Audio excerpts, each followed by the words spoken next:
Magandang gabi sa inyo, Kabanong. Tawagin niyo na lamang ako sa pangalang Tonyo. Ang ikukwento ko po sa inyo ay ang personal naming karanasan ng aking itay. Nakatira kami noon sa isang baryo ng Sorsogon. Kilala ang tatay ko sa baryo namin bilang isang magaling na albularyo. Totoo naman yon, dahil marami nang gumaling sa mga panggagamot ng tatay ko. May mga dumadayo pa nga sa baryo namin para lang magpagamot kay itay. Tonya, bukas ng umaga pupunta tayo sa malayong baryo. Kaya dapat matulog ka na ng maaga ngayon. Paalala sa akin ng tatay ko habang siya ay nagtatahi ng kanyang sombrero. Malayong baryo? Saan naman yun, tay? Tanong ko sa kanya at sandali ko munang iniwan ang isinusulat ko. Sa baryo ng San Miguel. Pupunta tayo doon para makipagkita doon sa kaibigan kong albularyo. May ibibigay siya sa akin na formula para yun sa gamot na inimbento ko. Gamot para sa yanggaw. Lalo ko naging interesado sa sinasabi ni tatay. Yanggaw? Ano po yung yanggaw, tay? Nakakamatay bang sakit yun? Tanong ko. Tinuwanan ako ng mahina ni tatay. Kahit kasi albularyo siya, marami talaga akong hindi nalalaman. Bukod kasi sa hindi siya nagkukwento sa akin ng madalas, hindi ko rin kasi talaga linya ang pag-aalbularyo. Kumbaga, interesado lang ako, pero wala akong balak na sumunod sa yapak niya. Mahilig lang talaga ako sa mga kwentong kakaiba. Ang yanggaw isang paraan ng mga aswang para gawing aswang din ang isang normal na tao. Karaniwang ginagawa nila ito sa pamamagitan ng pagkain o inumin. Hindi mo malalaman na niyayanggaw ka na kasi ang makikita mo lang sa pagkain isang normal na pagkain. Pero ang hindi mo alam, laman pala ng tao yon. Na kapag kinain mo... Lumapit ng bahagya si tatay sa akin. Magiging aswang ka na rin. Pagpapatuloy ni tatay. Medyo namanga ako sa sinabi ng tatay ko. Hindi ko inakala na may mga ganun palang taktika ang mga aswang.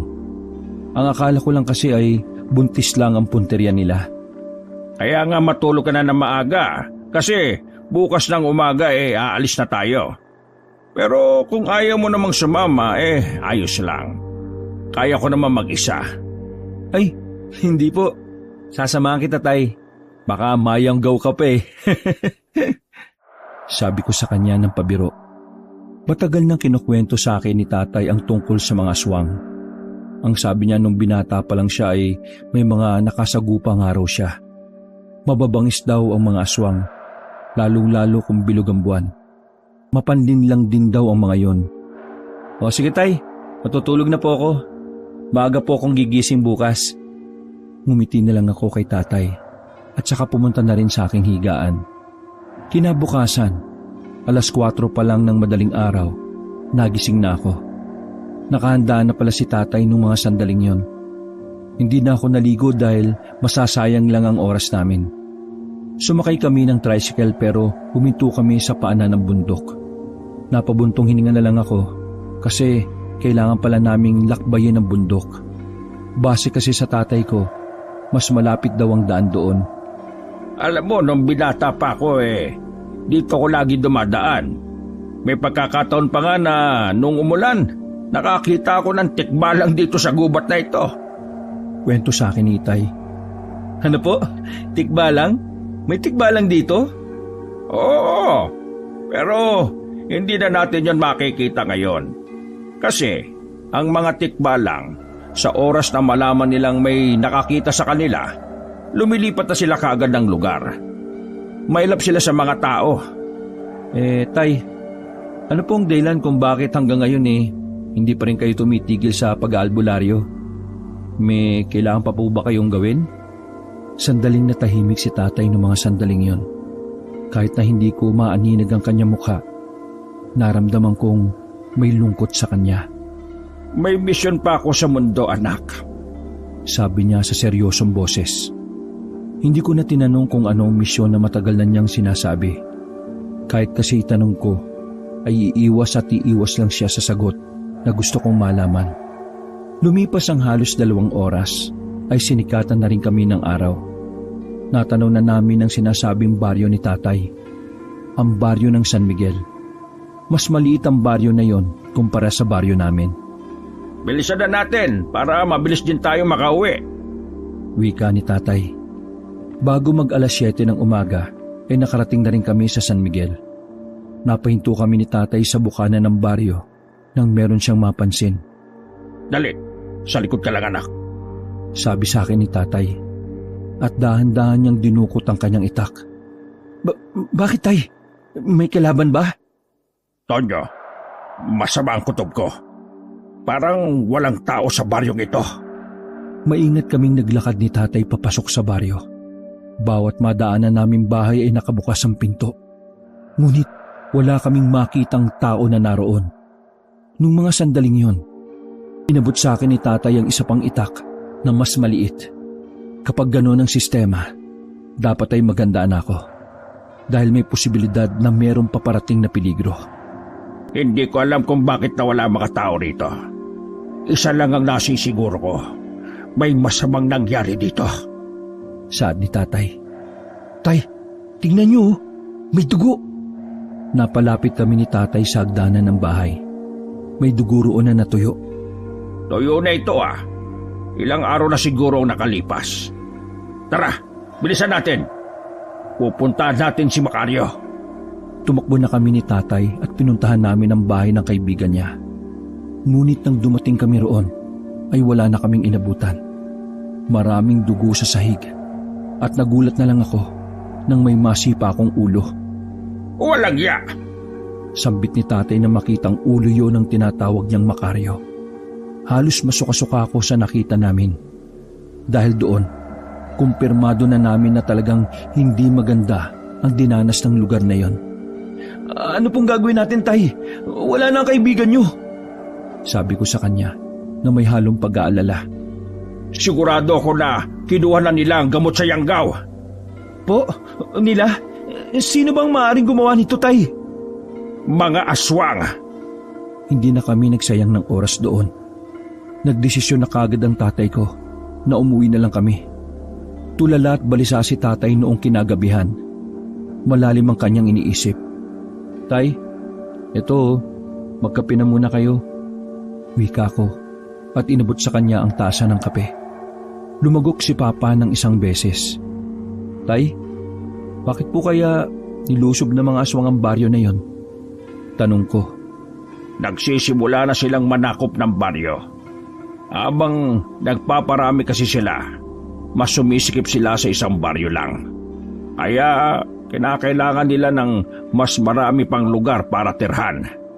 Paliwanag ni Papa. Tumayo siya at nagunat ng kamay at nagpatunog ng daliri. Matagal-tagal na rin nang may nakasagupa akong aswang. Hindi ko inakala na dumadami pala sila hanggang ngayon. Siguro pinigilan nila ang pagkuha ko ng formula ng gamot na makakapigil sa pagpaparami nila. Kailangan ko maganda. Sa mga susunod na araw hahanapin ko sila. Ramdam ko ang tapang at paninindigan sa boses ni tatay. Pero sa kabilang banda ay kinakabahan din ako, Kabanong. Si tatay na lang kasi ang meron ako. Matagal na kasing wala ang nanay ko. Ang sabi ni tatay, namatay daw si nanay dahil sa atake sa puso. Sasama ako, tay.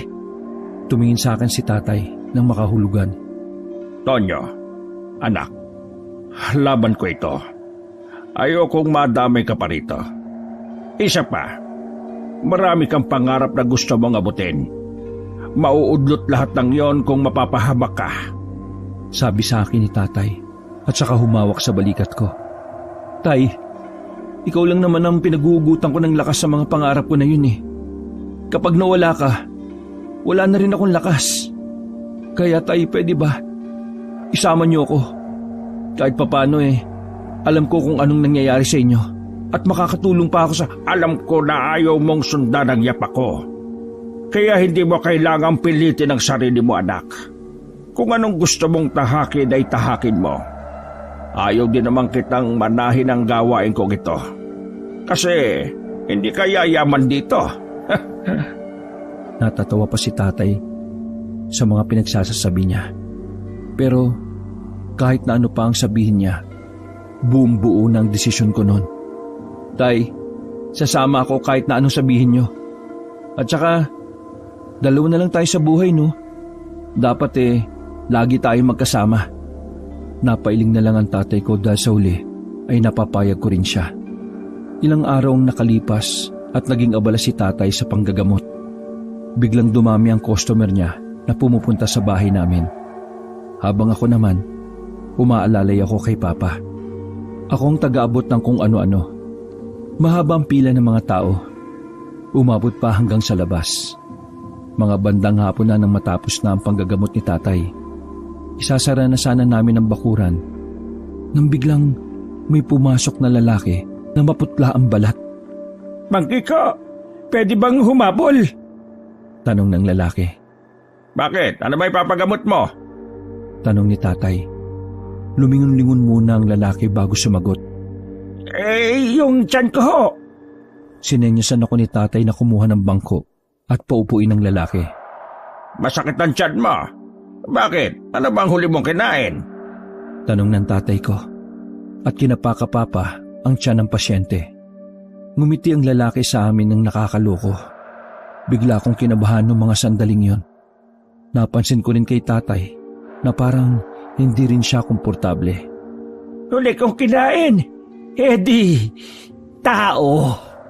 Pagsabing yun ng lalaki, ay agad na dinukot ni tatay ang langis sa kanyang bulsa.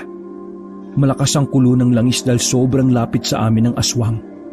At ang aswang na yun ay walang iba kundi ang lalaking kaharap namin. Dumistansya kami ng bahagya ni tatay. Hindi naman umabante ang lalaki at nakangiti lang yun sa amin. Anong kailangan mo? Tanong ni tatay. Wala naman akong kailangan. Pumunta lang ako rito para bantaan ka, Mang Kiko.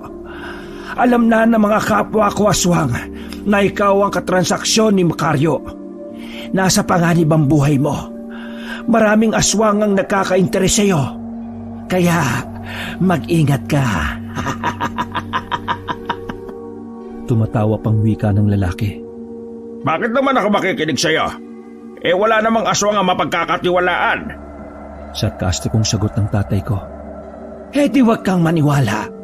Buhay mo yan Basta ako, nagbigay na ako ng banta. Bahala ka na sa buhay mo kung makikinig ka o hindi. Sabi pa nito. Aswang ka, di ba? Bakit mo kami binibigyan ng babala? Di ba dapat hahayaan mo na lang kaming mamatay kung kailan man sila pupunta? Hindi na ako nakatiis at nagsalita na rin ako. Kung iniisip mong nag-aalala ko sa'yo, pues hindi. Binabayaran ko lang ang utang ng ama ko sa'yo, Mang Kiko. Anong utang ang pinagsasabi mo? Iniligtas mo ang tatay ko noon sa tiyak na kamatayan. Si Pedring, ama ko siya. Aswang siya. Naalala kong sinasabi ng lalaki. Magkasama kami ni tatay noon nang may naabutan kaming lalaking sugatan. Ginamot siya ng tatay ko kahit na wala kaming alam kung ano siya. Aswang si Pedring? Pagtataka ni tatay. Ay, bakit ba paulit-ulit ang matatanda? Inis na tugon ng lalaki. Ikaw lang ba mag-isa pumunta rito? Napansin kong maigpit na ang pagkakahawak ni tatay sa itak niyang nakaambang bunutin. Hindi mo na kailangang malaman, Mang Kiko. Tandaan mo, hindi lang buhay mo ang maaaring mawala. Kung nasaan ka, naroon ang gulo. Mas maraming mamamatay kung hindi ka aalis sa lugar na ito. Seryosong sabi pa ng lalaki at naglakad na rin yon palayo. Napabuntong hininga na lamang ang tatay ko. Pinagpapawisan ng malamig si tatay. Ramdam ko sa kanya ang kaba. Kahit ako rin ay nababahala kahit na hindi pa namin sigurado kung totoo ba ang sinasabi ng lalaki. Tonyo, anak, aalis tayo rito mamayang gabi. Sabi ni tatay. Po? Saan naman po tayo pupunta, tay? Bahala na. Basta't kailangan nating lisanin ang baryong ito bago pa tuluyang dumalaw dito ang mga aswang. Nung mga sandaling yon, kabanong, ay nag-impake na kagad kami ni tatay. Bago sumikat ang araw, ay umalis na kami ng baryo at hindi na namin alam kung saan kami pupunta. Hindi umayon sa amin ang panahon dahil habang naglalakbay kami, bigla namang bumuhos ang malakas na ulan. Wala kaming nagawa kundi sumilong sa ilalim ng puno. Ganun pa man, ay hindi pa rin kami nakaligtas sa malakas na ulan. Pasensya ka na anak, nadadamay ka pa sa mga nangyayari sa buhay ko. Sabi ni tatay. Ano ka ba naman tay? Ayos lang yon. Anak mo ko at tatay naman kita. Normal lang na magdamayan tayo. Ang isipin na lang natin ngayon, kung saan tayo pupunta. Sabi ko naman. May isa akong alam na puntahan. Ang kaso, hindi ko alam kung makakasundo kami ng tita mo. Kina Tita Belen po? Tumango si tatay. Natatawa na lang siya sa naiisip niya. Huling pagkikita kasi nila ni Tita Belen ay nag-away silang dalawa. Sa lahat kasi ng kapatid niya, si Tita Belen ang lagi niyang kaalitan. Para silang aso at pusa ng pamilya nila noon. Oo anak, doon na muna siguro tayo, no? Titisin ko na lang yung pagbubungangan niya. Sabi ni tatay. Pinatila na muna namin ang ulan. Mga bandang 9:00 na ng gabi nang nakaalis kami sa kagubatan. Pagdating namin sa barangay nila Tita Belen, malayo pa lang kami ay naririnig na namin ang boses niya. Binubungangaan na naman siguro nito ang anak niyang si Julito. Ayan, siraulo ka talaga. Sa halip na pagtuunan mo ang pag-aaral mo sa bayan, puro ganyan ang inatupag mo. Bakit ka ba gumagaya kay Kiko, ha? Siraulo din yon. Napangiwi na lamang si tatay nang marinig naming mula sa bakuran ng mga salitang yon. Mukhang hindi magandang pagpunta natin, ah. Mahinang sabi ni tatay. Aalis na sana kami nang makita kami ni Julito sa bintana. Tito Kiko, ang tito ko magaling na albularyo. Tuwang-tuwa ang mukha ni Julito nang makita niya si tatay. Noon pa lang kasi, idol na niya ang tatay ko. Lahat ng ginagawa ni tatay ay ginagaya niya.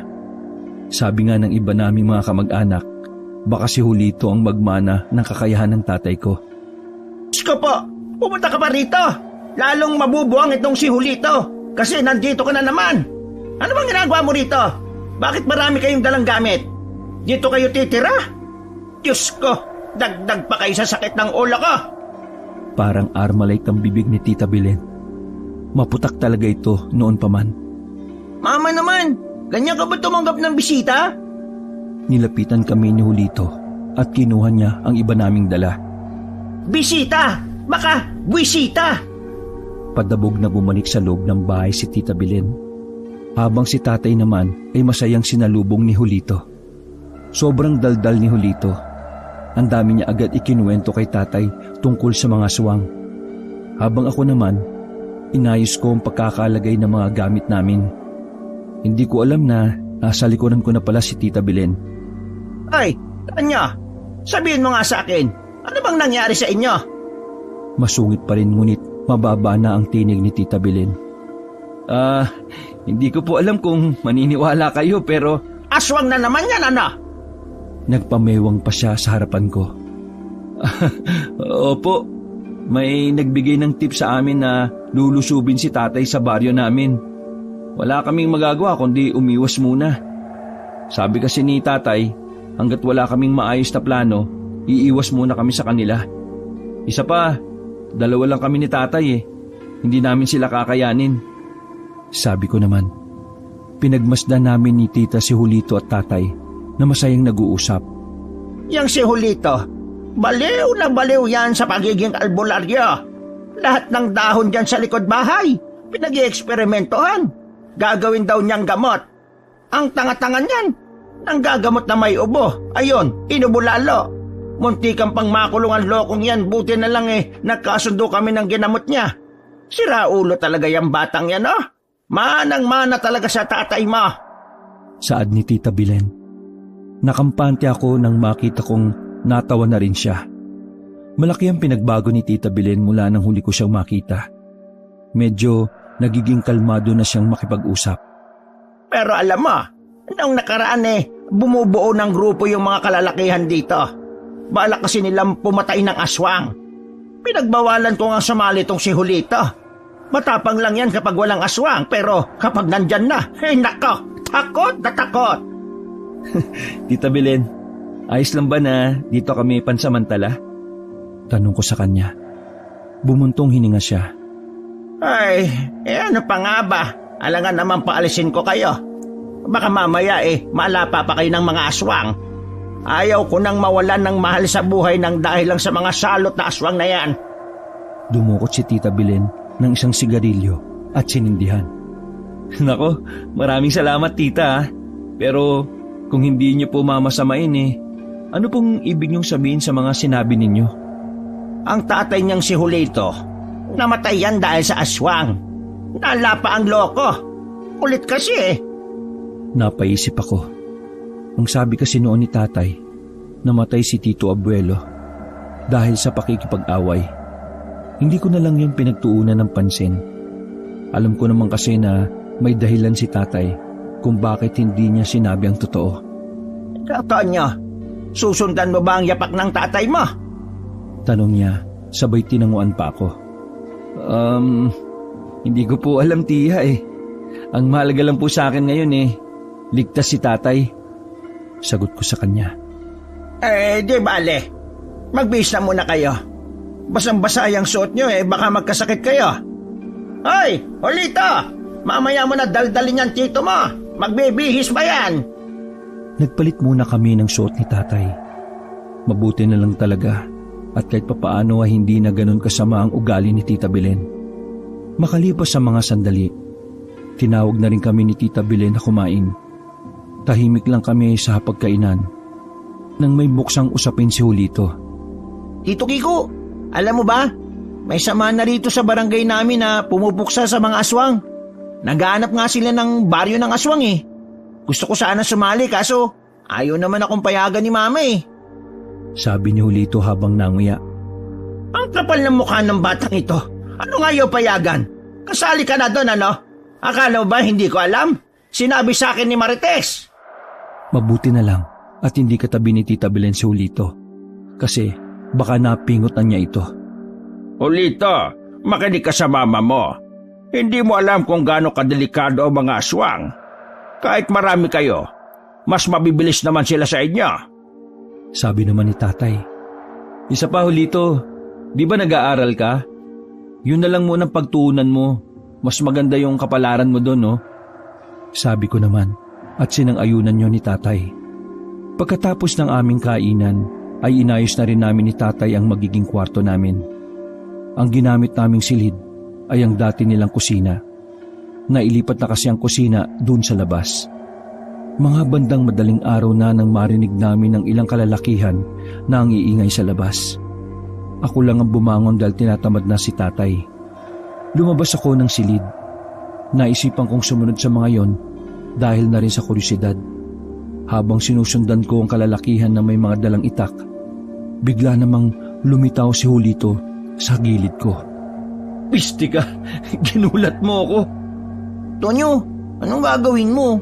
Sasali ka Tanong ni Julito. Sasaling pinagsasabi mo. Hindi sinusundan ko lang sila. Teka, di ba kasali ka sa kanila? Di alam mo kung saan ang punta nila? Tanong ko. Pupunta sila sa kabilang gubat. Doon kasi pinaghihinalaan na may mga aswang na dumadaan Gusto mo sumama? Hindi ba tayo mapapahamak dyan? Baka mamaya pagalitan ka ni tita. Tumakas ka pa naman. Sabi ko nang may pag-aalala. Pero si Julito ay parang wala lang sa kanya. Mukhang sanay na siya sa bunganga ng nanay niya. Huwag ka matakot kay nanay. Akong bahala sa'yo. Ano ka ba naman? Hindi na tayo bata, Tara! Wala na akong nagawa ng akbayan na niya ako at sapilitang isinama. Sumabay kami sa mga kalalakihan na base nga kay Julito sa kabilang gubat ang punta. Hindi ko rin alam kung bakit ako sumama nun. Basta ang alam ko lang, bigla na lang akong naging interesado sa mga aswang. Makalipas ang ilang sandali, nakatawid na kami papuntang kabilang gubat. Bawat madilim na sulok ay sinusuri ng mga kasama namin. Sigurado ka ba na may mga aswang dito? Kanina pa tayo dito Baka mamaya may makakita sa atin. Isipin pa ng mga miyembro tayo ng kulto. Pabulong kong sabi kay Julito. Huwag kang mainip. Baka mamaya kapag nagpakita ng aswang tumakbo ka naman. Sarkastiko niyang sabi. Medyo mayabang ang tono ng pananalita niya. Malayong malayo sa sinasabi ni tita na duwag si Julito. Nanahimik na ako ng mga sandaling yon. Hinayaan ko na lang sila sa mga gusto nilang gawin. Lumipas na yata noon ang halos kalahating oras nang biglang may marinig kaming malakas na hiyaw. Para itong boses ng paniki na umaalingaw-ngaw pa sa buong kagubatan. Mga kasama, nandito na ang aswang! Sigaw ng isa naming kasama. Napansin ko na dumikit na sa akin si Julito. Para siyang linta na grabe ang kapit sa braso ko. Di totoo nga yung sinabi ni Tita Belen, duwag ka. Sabi ko, at mas lalo pa siyang dumikit sa akin. Mga ilang sandali lang ay may nakita na kami sa ere ng malaking ibon. Malapad ang pakpak niya. Bagay na mas lalong nagbigay ng takot sa iba pa. Natawa na lang ako sa isip ko noon. Ang lalakas kasi ng loob na bumuo ng samahan, tapos marami palang duwag sa kanila. Isa na ron ang pinsang kong si Julito. Maganda kayo mga kasama. Hindi na naituloy ng lalaki ang kanyang sasabihin nang may dumagit na sa kanya. Mabuti na lang at sumabit yun sa sanga ng puno, kaya siya nabitiwan.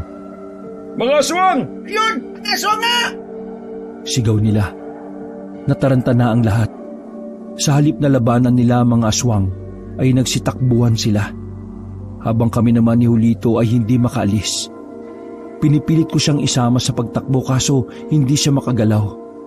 Nanigas na siya sa kinatatayuan niya. Visit ka naman Ano? Mamaya ka naman nigas Sinampal ko ng malakas si Julito. Dahil sa ginawa ko ay natauhan siya. Ang kaso nga lang, nauna pa siyang tumakbo sa akin. Hinuwakan ko siya sa damit nang maabutan ko siya. Balak pa ng loko na iwanan ako. Habang tumatakbo kami ay tumitingin ako sa itaas. Bilog at maliwanag pala ang buwan, kaya buhay na buhay ang mga aswang. Huminto kami saglit sa puno ng kaimito nang mapansing wala nang nakasunod sa amin. Hawak-hawak ni Julito ang tuhod niya habang hingal na hingal. Wala na ba yung aswang? Takot pala yung mga yun Sabi ni Julito, nakala mo naman kung sinong matapang. Kaya mo pa bang tumakbo? Kailangan na natin makauwi kagad. Kailangan malaman ni tatay ang tungkol dito. Sabi ko kay Julito. Sapilitan ko siyang hinila sa kwelyo.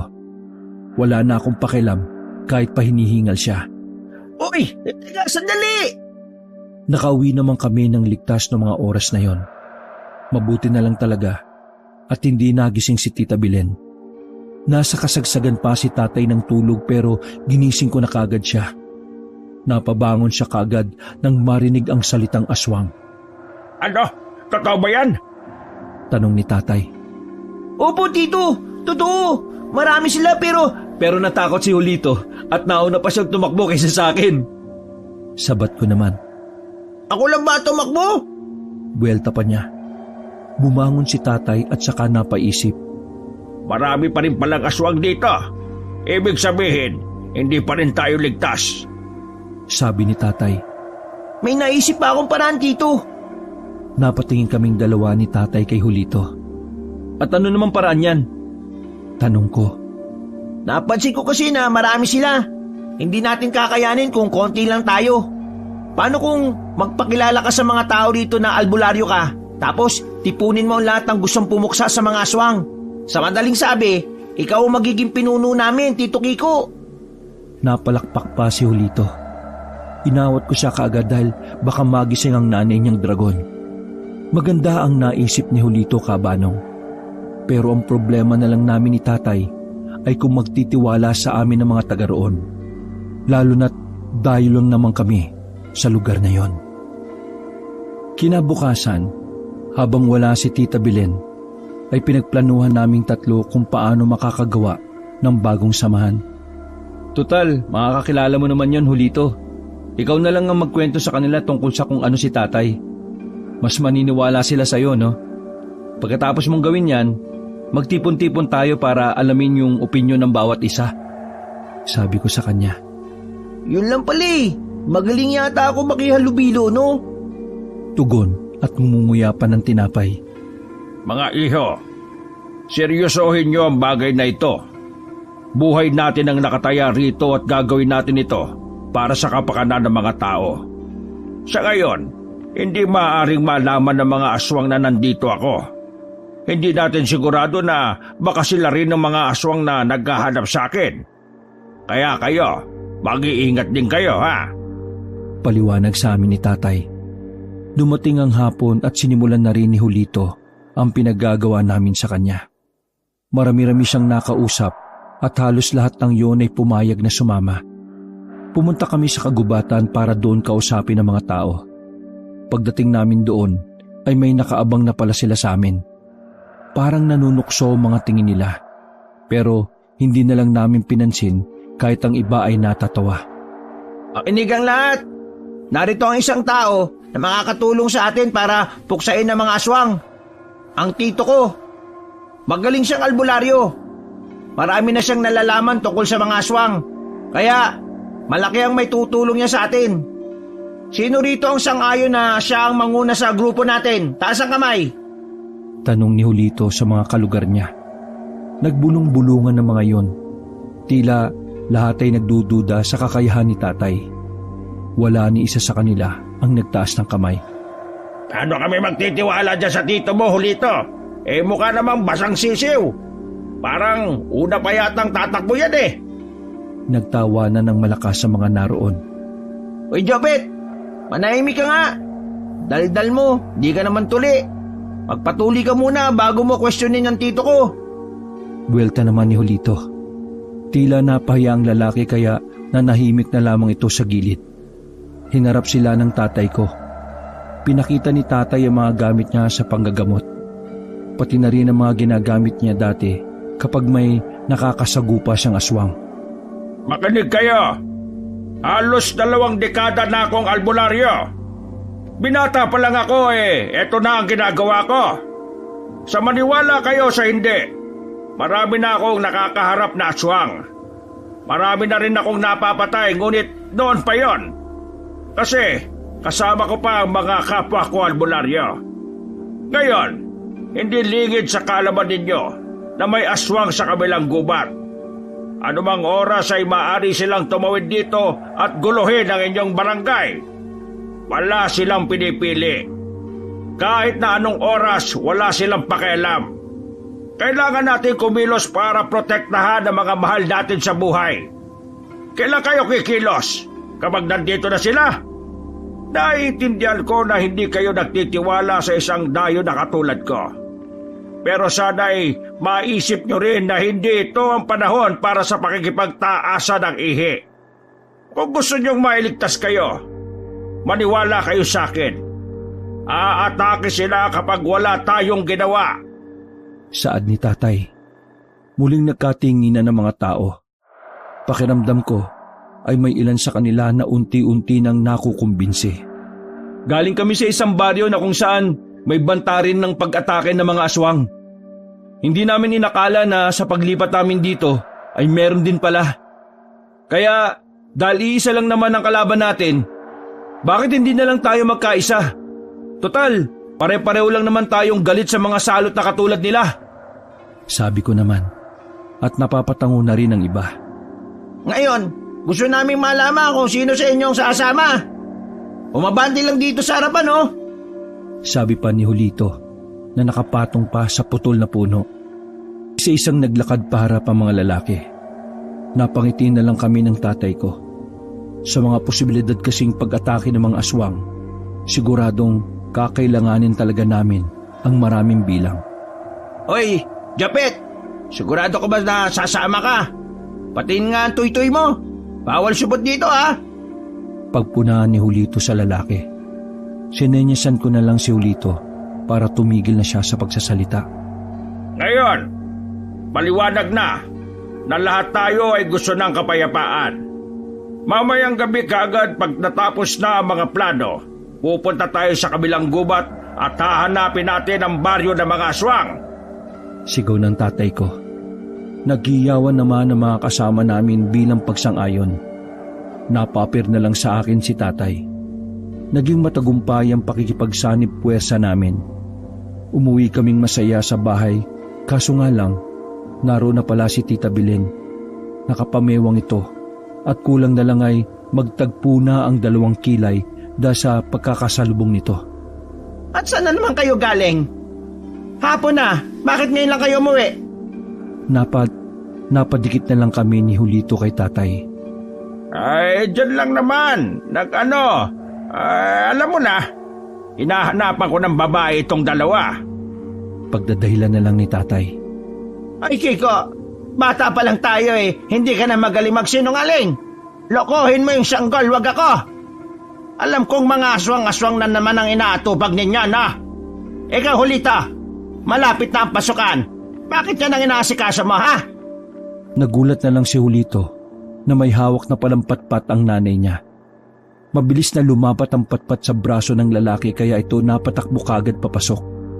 Belen naman, malaki na ang anak mo. Hindi mo na dapat siya tinatrato na parang bata. Sabi ni tatay. Anong gusto mo? Sumama sa samahan na yon? Sumama sa'yo? Sa paglaban mo sa mga aswang? Ano kung mamatay din yan gaya ng tatay niya? Gaya ng asawa mo? May magagawa ka ba? Sabi ni Tita Belen. Medyo mataas ang boses niya kaya nagtitinginan ng mga napapadaan. Sa sinabing yun ni Tita Belen ay nahalata kong tila ayaw ng pag-usapan ni tatay ang bagay na yon. Ramdam ko ang lungkot sa kanyang mukha. Tay, tama ba'y narinig ko?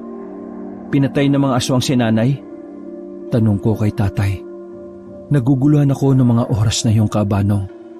Buong buhay ko kasi, ang alam ko ay inatake lang si mama sa puso. Hindi makapagsalita ang tatay ko noon. Nakita ko na lang na parang may luhang natulo sa mga mata niya. Tonyo, nagsinungaling ang tatay mo sa iyo. Ang nanay mo ay kasamang namatay ng asawa ko. Magkakasama lang kasi kami noong gabi na nasa batis kami. Wala ron ang tatay mo kasi naghanap ng panggatong. May 2 aswang na umatake sa amin habang naliligo kami. Unang inatake ang nanay mo. Sinunod naman ang asawa ko. Wala na akong nagawa kundi tumakbo. Mamamatay rin ako kung hindi ako aalis. Etong tatay mo, hindi mahanap kaya umuwi na lang ako. Tonyo, kaya hanggang ngayon, albularyo pa rin ng tatay mo dahil gusto niyang ipaghiganti ang nanay mo. Saad ni tita sa akin. Parang gusto kong maiyak sa mga nalalaman ko ng mga sandaling yon. Tatay, totoo po ba'y sinasabi ni Tita Belen?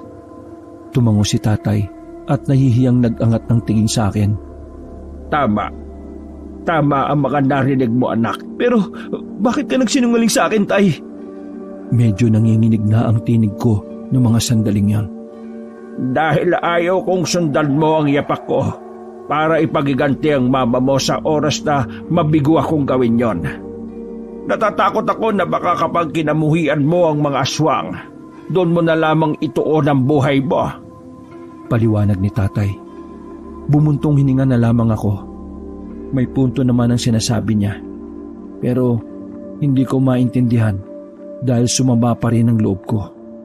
Pakiramdam ko maraming mga bagay ang hindi ko nagawa dahil sa kapirasong katotohanan na hindi ko kagad naalaman.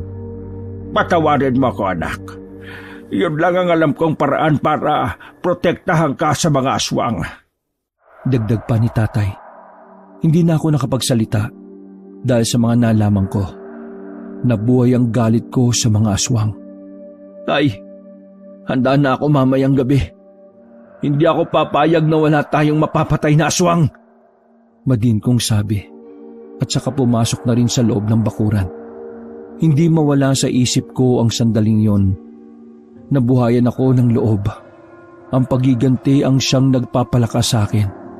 Habang naghahasa ako ng itak, nilapitan ako ni Julito. Narinig niya kasi ang mga napag-usapan namin. Maging siya ay alam din pala ang tinatago ni tatay at tita Belen. Tonyo, pasensya ka na at hindi ko sinabi sa'yo.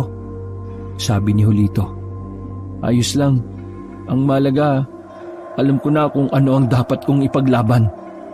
Ang hirap kayang labanan ng mga aswang kung wala kang magandang dahilan. Pabiro ko na lang nasagot. Tinapik niya ako sa balikat. Alam mo, Tonyo, pareho lang tayo ng gustong ipaglaban eh. Gusto kong bigyan rin ng hustisya ang pagpatay ng mga aswang sa papa ko.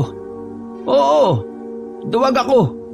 Pero tatapaangan ko para sa kanya. Ibang Hulito ang nakikita ko. Kahit papaano, may kwenta rin pala ang sinasabi niya. Kaya dapat manalo tayo sa laban mamaya. Hindi ko alam kung anong mangyayari sa atin pero sana walang mawala sa ating tatlo. Bumuntong hininga na lang ako. Lumipas sa mga sandali, Kabanong. Umalis na rin kami ng bahay.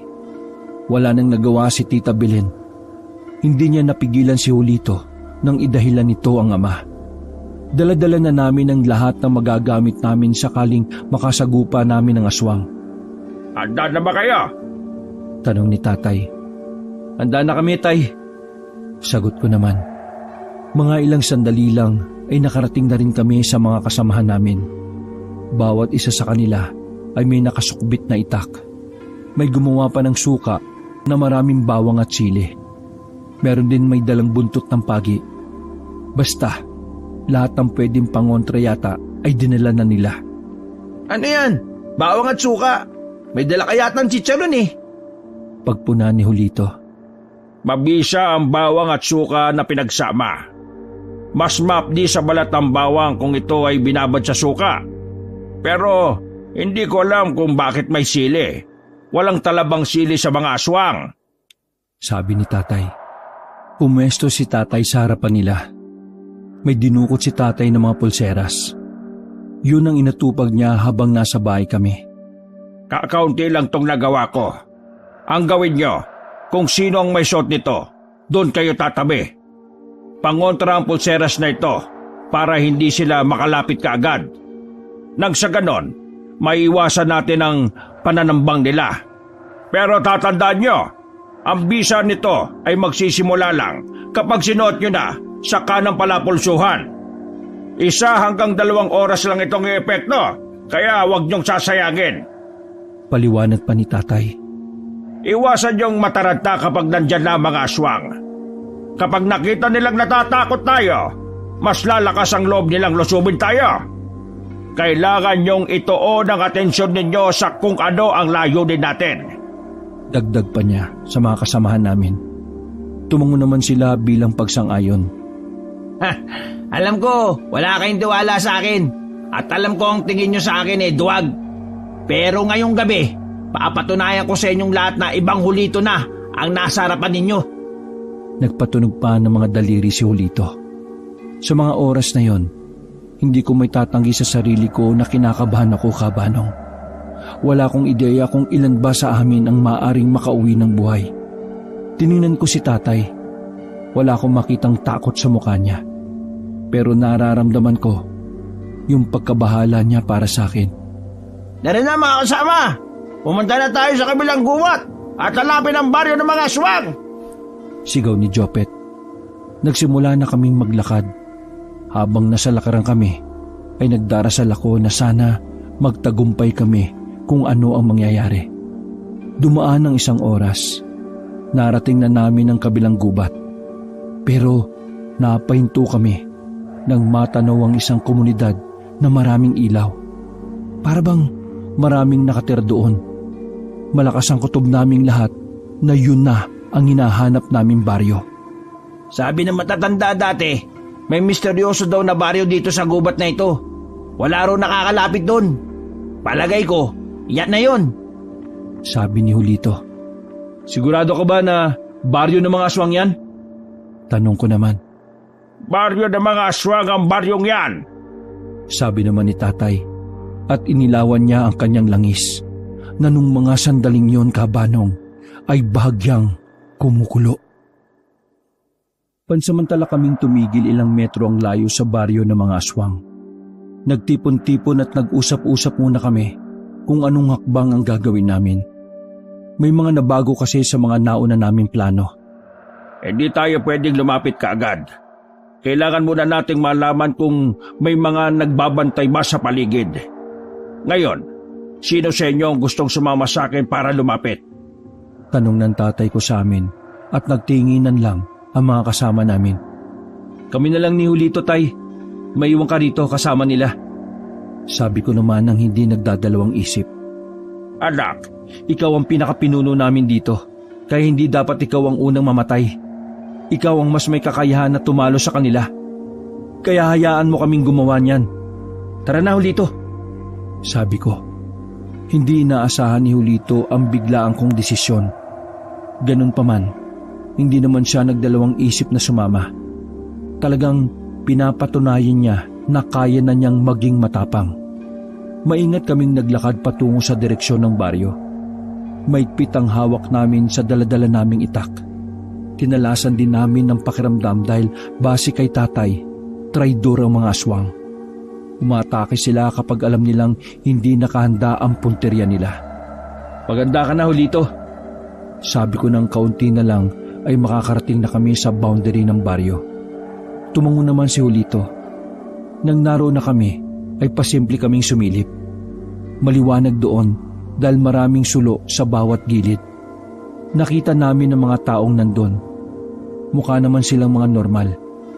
Ang hindi lang yata normal ng mga sandaling yon ay ang pagiging abala nilang lahat sa 10 oras ng gabi. Nagmasid-masid kami sa paligid. Palihim naming inikot ang paligid ng baryo. Siguradong tumagal din kami ng halos kalahating oras.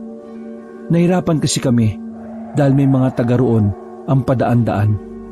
Nakabalik kami ng maayos kina tatay, dala ang bagong strategiya na alam ko. Tay, dito tayo sa kaliwa pwedeng dumaan. Sa bandang kanan kasi, may mga dumadaan doon.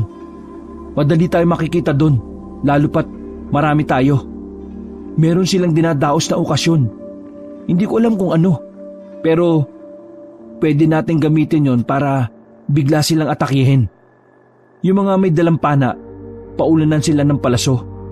Sana asintado kayo para walang masayang. Yung dinala nyo namang gaas, ibubuhos natin yan paikot sa baryo nila. Pagkatapos nun, pwede na tayong lumusob. Kailangan mabawasan muna natin ang bilang nila bago natin pasukin ang baryo nila. Paliwanag ko sa kanila. Bagamat kinakabahan, ay sang-ayon pa rin naman ang iba sa sinabi ko. Sinenyasan na ni tatay ang mga kasama namin. Ako at si Julito ang nanguna sa pagbubuhos ng gaas. Habang ang iba naming kasama na may pana ay kanya-kanya ng pumwesto at umasinta. Habang nagbubuhos kami ng gaas, napansin namin na parang naaamoy yun ng ibang naroroon. Kaya hindi na kami nagsayang ng oras. Binilisan namin ang pagbubuhos. Mga ilang sandali lang, hinudyatan na ni tatay ang mga kasamahan namin. Nagpaulan sila ng palaso. Marami sa mga nagsasayawang aswang ang tinamaan. Nagulat ako kasi asintado pala ang mga kasama kong yun. Yung mga kasama ni Jopet ay umikot sa kabila. Nag-abang sila sa mga maaaring makalabas ng baryo. ngayon na! Sigaw ni tatay sa aming dalawa ni Julito. Agad kong sinindyahan ng posporo at hinagi sa gilid. Mabilis na lumiyab ang paligid at gumapang ito sa palibot ng baryo. Happy Fiesta! Sigaw ni Julito. Dahil sa ginawa namin yon, ay nagsigawan ng mga aswang. May mga nagliparan papunta sa kinaroroonan namin. Pero dahil nakapwesto ng maayos sa mga kasama ko, agad nilang pinagtatataga ang mga yon. Bukod pa dun, naiilang din lumapit ang mga aswang sa amin dahil sa mga pangontra na meron sila. Sinamantala nila yon, kaya sunod-sunod kaming umatake. Mga walang iya kayo! Magbabayad kayo sa ginawa niyong ito! Sigaw ng isang aswang.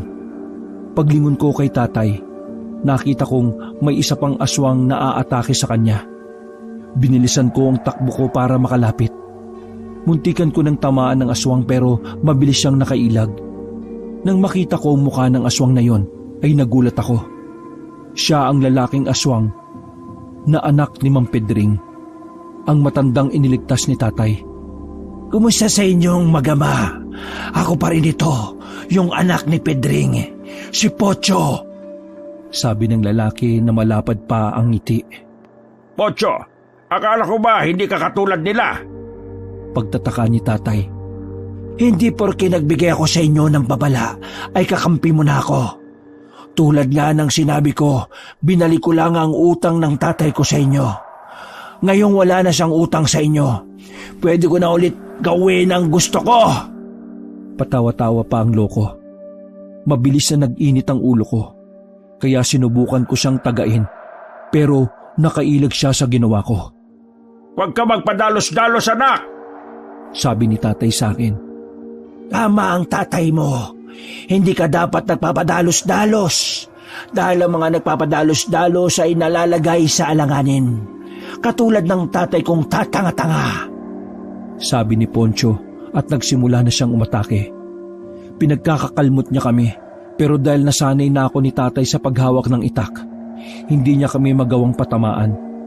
Idagdag pa na hinahagupit din siya ni tatay ng hawak niyang latigo. Ito na ang pagkakataon ko para mapatay ang natitirang albularyo na kalaban ng mga aswang. Muli kaming nilusob ni Poncho. Sa bilis niya ay hindi ko na napaghandaan ng paglapit niya. Tinamaan ako ng kalmot niya sa tagiliran. Hindi naman ganun kalalim, pero sapat na yon para mapabagal niya ang kilos ko. Anak, ayos ka lang ba? Nag-aalalang tanong ni tatay. Opo, ayos lang ako, tay. Huwag mo ko intindihin. Sabi ko sa kanya habang nakahawak sa tagiliran. Anak, tumabi ka, ako na! Iginilid muna ako ni tatay. Tumindig siya sa harap ng aswang. Hinugot niya ang mahaba niyang itak na ilang araw na niyang hinahasa. Yan ang gusto ko. Lumalaban! Pumorma na si tatay. Walang ano-ano ay siya na mismo ang unang umatake kay Poncho. Magaling ang bawat paggagupit ni tatay, kaya walang ibang nagawa si Poncho kundi ang umilag lang. Pero dahil sa tuloy-tuloy na pag-atake ni tatay, nagawa niyang tamaan si Poncho sa braso. Lumaylay agad ang braso ni Poncho. Dahil doon ay mas lalo siyang nagalit. Mas lalong pumangit ang mukha niya. Humaba ang pangil niya. Nasa aktong tutuluyan na siya ng tatay ko nang bigla siyang tumakbo. Hindi na siya hinabol ni tatay dahil marami na rin sa kasamahan namin ang nasugatan. Agad akong binalikan ni tatay at tinapalan niya agad ng halamang gamot ang sugat ko. Tapos nilagyan niya rin ng tela para hindi na to dumugo. Lumalamang tayo sa laban, tay. Mukhang epektibo yung estratehiya. Sabi ko, habang dinadaing pa rin ang kirot sa tagiliran ko. Magaling ka, anak. Mas magaling ka, tay. Hindi ko inakala na ganun ka pala makipaglaban. Pagpuri ko sa kanya nang tulungan niya akong makabangon. Salamat, anak. Pero kailangan pa nating lumaban. Marami-rami pa sila. Nang tingnan namin ang mga nakakagulo, napansin namin ni tatay na nahihirapan na rin ang mga kasama namin. Tonyo, nako, anong nangyari sa inyo? Tingnan mo ako, wala pa akong sugat oh. May pagyayabang na sabi ni Julito nang lapitan niya ako. Paanong hindi ka masusugatan? Wala ka namang kalaban. Loko ka pala eh. Bumalik kami sa pakikipaglaban. Sinamahan na ako ni Julito habang si tatay naman ay inisa-isa niyang patayin ang mga aswang na nakakasalubong niya. Kaya idol ko si Tito eh. Ang galing. Siguro kung ganyan kagaling ang tatay ko, hindi siya namatay eh. Natatawa pang sabi ni Julito at para itong nai-excite. Sira ulo ka pala talaga eh, no? Oh, ayan na! Sigaw ko nang may isang aswang ang nagtangkang makalapit sa amin. Mabutin lang ay nahagupit niya kaagad ito ng itak. Munti ka na tayo dun ah. Buti na lang, magaling ako. Napailing na lang ako sa kanya. Sa mga nakalipas pang sandali, unti-unti nang umatras sa mga aswang. Sugatan ng mga kasama namin. Ang malaga na lang sa amin ay wala ni isa ang namatay. Nag-aatrasa na sila! Panalo tayo! Panalo! Sigaw ng mga kasama namin. Nagiyawan kaming lahat dahil sa pag-atras ng mga aswang. Walang paglagyan ng tuwa namin dahil sa unang pagkapanalo namin. Habang nagdiriwang kaming lahat, nakita ko si tatay na biglang pumasok sa baryo. Dumaan siya sa walang gaanong apoy. Napansin naman namin ni Julito yon kaya naisipan kong sundan siya. Tay? Tawag ko sa kanya at napalingon naman siya kaagad. Huminto siya at hinintay kami. Anong gagawin mo rito? Bakit may mga naiwang pang aswang dito sa baryong ito? Baka may mga naiwang pang aswang dito sa baryong ito. Nag-aalala kong wika. Kailangan kong mahanap ang gamot para sa yanggaw na binawi nila sa kaibigan ko. Sagot niya sa amin at sinamahan na namin siya sa paghahanap.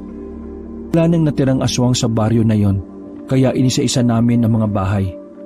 May napasukan pa nga kaming bahay na talagang nasuka kami. Naabutan kasi namin ang parte-parting katawan ng tao na base kay tatay, pagkain yun ng mga nakatira doon.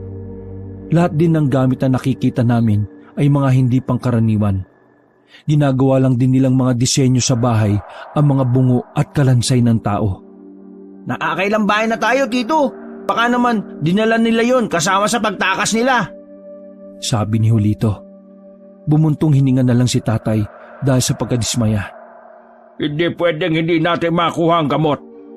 Dahil kahit patayin natin sila, hanggat walang gamot sa yanggaw, makakapagparami pa rin sila. Tay, magpahinga ka na muna. Huwag ka mag-alala. Hindi tayo titigil hanggat hindi sila nauubos at hanggat hindi natin nababawi yung gamot. Tinapik ko siya sa balikat. Kahit papaano ay kumalma na rin si tatay. Ramdam ko talaga sa kanya na gusto niyang mapigilan ang pagdami ng mga salot. Pero sa oras na yon, mas kailangan niyang magpahinga. Bago kami umalis sa baryo na yon, Kabanong, sinunog namin ang mga kabahayan. Para yun masiguro namin na hindi na sila babalik sa lugar na yon. Hindi pa rin tayo dapat maging kampante. Maraming aswang ang nakatakas. Isa lang ang ibig sabihin doon. Makakapagsumbong pa sila sa iba nilang mga kasama. Kaya maging alerto tayo sa lahat ng oras. Ang tagumpay na ito ay hindi pa katapusan ng lahat. Pagpapaalala ni tatay habang naglalakad na kami sa kagubatan. Nang makauwi sa bahay, ay galit na galit si Tita Belen nang makitang sugatan ako. Mas may pakialam pa siya sa akin kesa kay tatay at Julito. Alintik kayo. Anong nangyari? Kinalaban niyo mga aswang? Ikaw, Kiko, ha? Tingnan mo nangyari sa anak mo. Sira ulo ka rin talaga eh. Sabi ni Tita Belen. Mama, huwag kang mag-alala. Nanalo kami sa laban. Napatras namin ng mga aswang. Ibig sabihin, malalakas kami. May pagmamalaking sabi ni Julito kay tita. Wala akong pakialam kung nanalo kayo o hindi. Paano kung nagkandamatay kayo, ha? Mga buang kayo? Wika ni Tita Belen. Nauna na siyang pumasok sa bahay. Natawa na lang kami nila tatay. Kinaumagahan, nagising kami dahil sa masarap na amoy na nanggagaling sa labas ng kusina. Pagbangon namin ay nagluluto na pala si Tita Belen ng agahan namin. Naabutan namin si Tita Belen na kausap ang tsismosa sa labas ng bakuran. Napatigil kami ni tatay nang marinig namin ang salitang aswang. Oo, Mari. Kawawa nga yun eh. Lasug-lasug ang katawan niya. Ang sabi ng mga kamag-anak niya, aswang daw ang pumatay. Eh di ba, kaninang madaling araw, sabi nila, nanalo sila sa laban ng aswang. Nako, baka ginantihan sila. Wika ng kausap ni Tita Belen. Nagkatinginan kami ni tatay. Medyo naalarma kami at nawala ang antok namin. Noong mga sandaling yon, batid namin na gumawa agad ng paraan ng ibang aswang na makatakas para gumanti. Anak, magsisimula na ulit ang laban. Hindi sila titigil hanggat hindi sila nakakabawi. Sabi ni tatay. Maya-maya lang ay may dumating na kasamahan namin. Tarantang-taranta ang kanyang muka. Mang Kiko! May natagpuan na naman bangkay yung mga kasama natin! Pinatay sila ng aswang! Gumaganti na sila, Mang Kiko! Anong gagawin natin? Napalunok na lang ako ng laway, Kabanong, dahil sa kaba na muli na namang dumaloy sa aking sistema. Muli naming tinipon ng samahan para sa paghanda. Dahil sa iba naming kasamahang nabiktima ng mga aswang, mas lalo kaming naging alikaga. Maganda kayong lahat! Mamayang gabi, may malaking posibilidad na pumunta na ang mga aswang dito. ipapatikim nila sa atin ang kanilang pag-iganti. Lahat ay maging alerto. Hindi natin alam na baka ito na ang huling pagkakataon na makikita natin ang isa't isa. Wika ni tatay sa mga kasamahan namin noong hapon. Mang Kiko, bakit ganun? Di ba dapat takot na sila sa atin? Bakit parang mas lalo sila tumatapang kung kailan sila kumukonti? Oo nga, anong gagawin natin ngayon? Mamamatay na ba tayo lahat, Mang Kiko? Sabi ko na nga ba dapat hindi na ako sumama rito. Mapapahamak pa yung pamilya ko. Sari-sari ang opinyon ng mga kasama namin. Karamihan sa kanila ay parang nawawala na sa katinuan dahil sa labis na pangamba. May iba rin na kumalas na. Kumalma kayo. Hindi nakakatulong ang mga ganyang kaisipan sa mga ganitong sitwasyon. Kung gusto niyong maligtas ang pamilya ninyo, matuto kayong mag-isip ng maayos kung paano niyo sila poprotektahan. Sabi ko naman, at saka lang sila natahimik. Tama si Tonyo. Nasa mga kamay natin ang kapakanan ng lahat. Kung walang lalaban sa mga aswang, sinong lalaban para sa mga pamilya natin? Tingnan nyo nga siya sariwa pa ang sugat niyan. Pero nandito siya ngayon sa harapan natin, na handang lumaban. Huwag nyong itago sa puwet ninyo mga bayag ninyo. Madiin at may kataasan ng pagkakasabi ni Julito. Malaki ang nabawas natin sa bilang ng mga aswang. Pero dahil kaya nila magparami sa loob ng ilang oras, malulugi talaga tayo pagdating sa bilang. Kaya ngayon, ang tagi nating magagawa ay maghanda tayo. Ngayon, tatanungin ko kayo, sino ang mga gusto pa rin sumama? Tanong ni tatay sa kanila. Marami pa rin namang nagtaasan ng kamay. Halos karamihan ay natauhan sa mga sinabi namin. Habang may oras pa kami, gumawa si tatay ng kung ano-anong pangontra gamit ang bawang, asin at ilang pampanlaban sa mga aswang. Maraming nilutong halo-halong likido si tatay. Kalat na rin sa baryo namin noon na may paparating ng panganib. Kaya noong mga sandaling yon, kakaunti lang ang makikitang tao sa labas. Lahat ay natatakot at mas piniling manatili na lang sa kanilang bahay. Tay, ano pa ba mga kakailanganin nating gawin? Tanong ko sa kanya habang abala siya sa hinahalo niya sa malaking kawa. Nakahanda naman na ang lahat ng tao natin. Oras na lang ang hinihintay ng lahat. Siguro, ang gusto ko na lang na gawin nyo ay dalhin nyo ni Julito si Tita Belen nyo sa ligtas na lugar. Mamaya siguradong may mangyayaring patayan. Wika ni tatay. Hindi na ako nagsayang ng oras. Kahit ayaw pa ni Tita Belen nung una, ay wala siyang nagawa. Pwersahan namin siyang dinala sa kakilala nila sa kabilang baryo na malapit lang naman. Julito, Tonyo, kayong mga buwang kayo. Huwag kayong mamamatay ha. Mga bata pa kayo. Lalo ka na, Julito.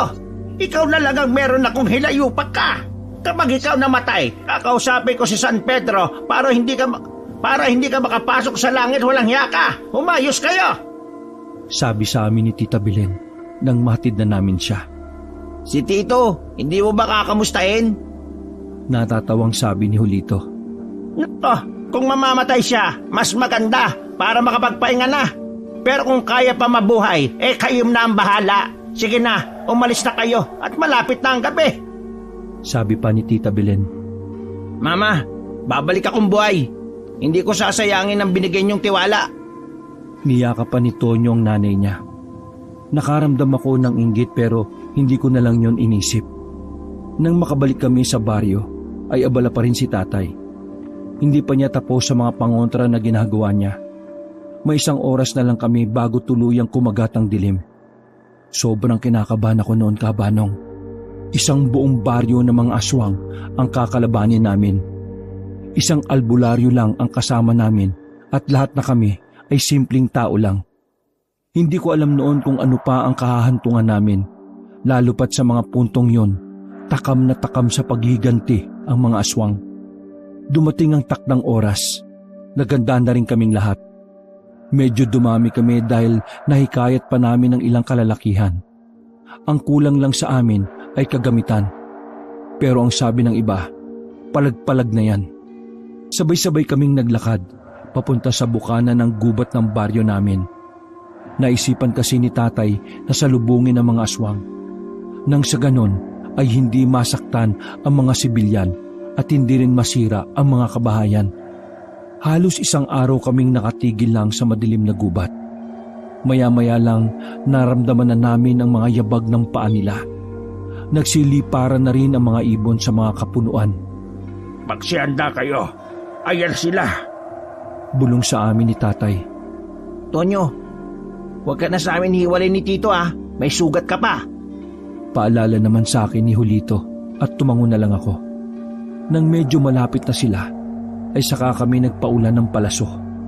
Ikinagulat nila ang ginawa namin kaya hindi sila nakapaghanda. Marami kaagad ang nalaga sa kanila pero hindi namin inakala na may mga kasunod pa pala sila. Kakaunti lang ang palaso na daladala namin. Kaya kanya-kanya na lang kaming bunot ng itak. Ang iba naman ay may mga dalang latigo. Nagsimula ang gulo. Sa puntong yon ay medyo may bintahe ang mga aswang dahil madilim. Hindi gaya ng naunang labanan na maliwanag dahil sa apoy. Kaya ang ginawa ko noong mga sandaling yon, kabanong, nagsindi ako ng gasera at hinagis ko sa tuyong mga dahon. Mabilis na lumiyab yun at nakita na rin ang mga aswang ng medyo malinaw. Kaming dalawa ni Julito ang nagsilbing kanan at kaliwang kamay ni tatay. Sobrang galing niyang makipaglaban. Hindi man lang siya tinatamaan. Siguro dahil yon sa anting-anting na nilunok niya noong bago kami umalis. Kami naman ni Julito ay maingat ding nakikipaglaban. Sa puntong yon, medyo humusay na rin si Julito sa pakikipaglaban. Talagang patay kung patay sa kanya. Hindi niya iniiwanan ng aswang hanggat hindi niya tinataga ang ulo. Sige, lumabas ba kayong lahat nang madali namin kayo maubos? Tumatawa pang sigaw ni Julito. Ayan, puro kayabangan. Tumingin ka nga sa likuran mo, no? Sabi ko nang meron akong mataga na aswang na buhay pa pala sa kanyang likuran. Maya-maya lang, napalingon kami sa gilid ng may magsalitang lalaki. Parang kasing edad niya lang ang tatay ko. Kasama nito si Poncho na tuluyan ng nawalan ng braso. Albularyong Kiko, ang swerte mo naman. Ang tagal mong mamatay. Ikaw ba ang leader ng mga salot na ito? Tanong ng tatay ko. Ang galing mong manghula, kaya gusto kitang patayin Kasi marami kang alam. Poncho! Bigla na lang lumusob si Poncho sa hudyat ng lalaki. Walang ano-ano, hinato siya ng tatay ko ng itak sa liig. Gumulong ang ulo ni Poncho. Ikinagulat yun ng leader ng mga aswang. Hindi niyo ako madadala sa sindak. Binata pa lang ako'y pumapatay na ako ng aswang. Kung gusto niyo akong matakot, dalhin niyo ako sa impyerno. Si tatay naman ang lumusob, habang kami naman ay nakabantay lang sa maaring umatake sa kanya na iba. Gumapang pataas ng puno ang leader ng mga aswang. Halatang natakot siya sa kung papaano makipaglaban ng tatay ko. Kahit anong gawin mo, hindi mo mapipigilan ng pagdami namin. Hindi mo na makukuha ang gamot sa Yanggaw. Hinding-hindi! Sabi ng lalaki, sabay halakak. Napatigil lang siya sa kakatawa nang batuin siya ni tatay ng maliit na palakol.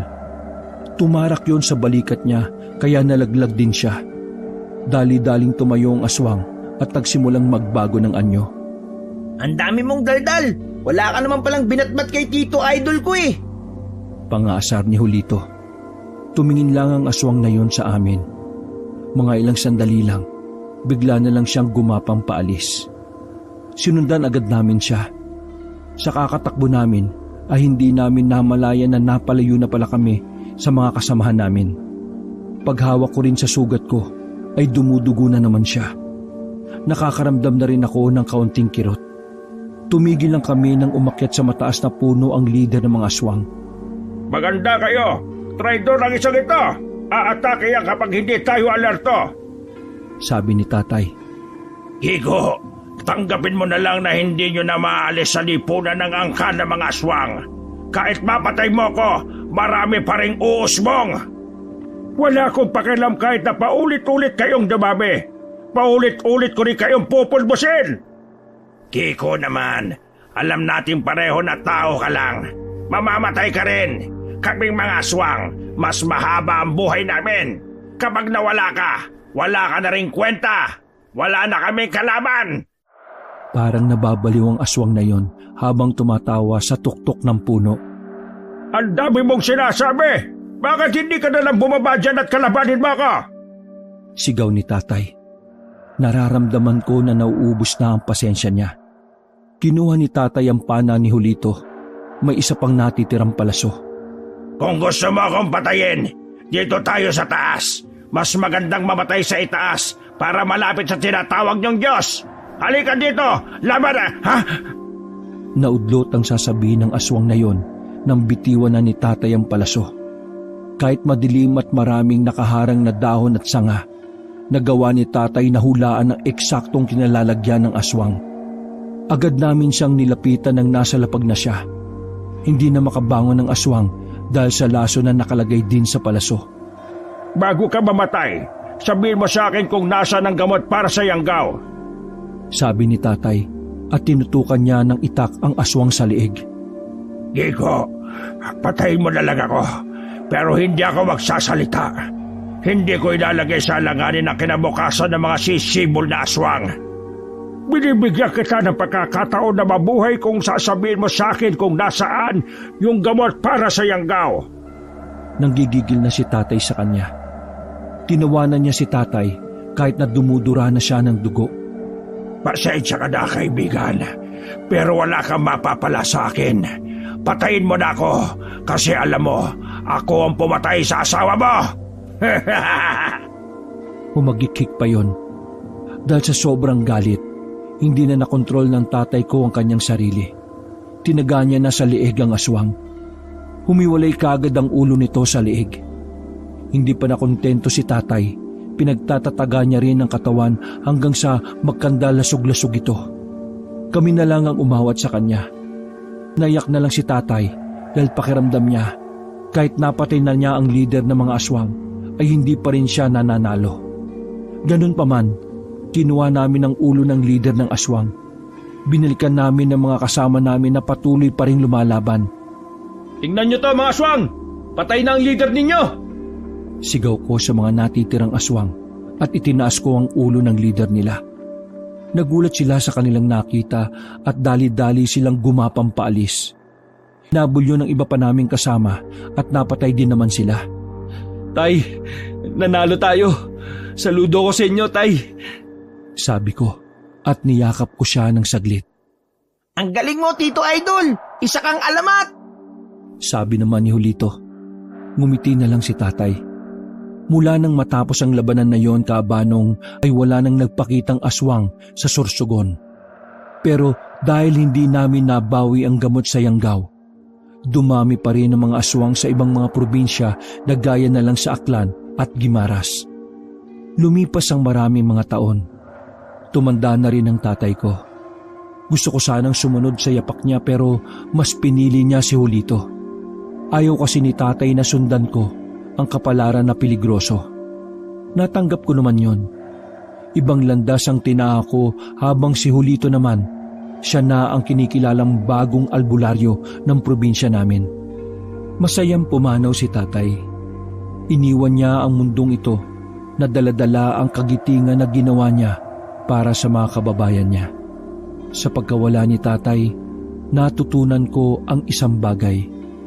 Mas madaling malulutas ang mga problema kung magtutulungan ang bawat isa. Wakas.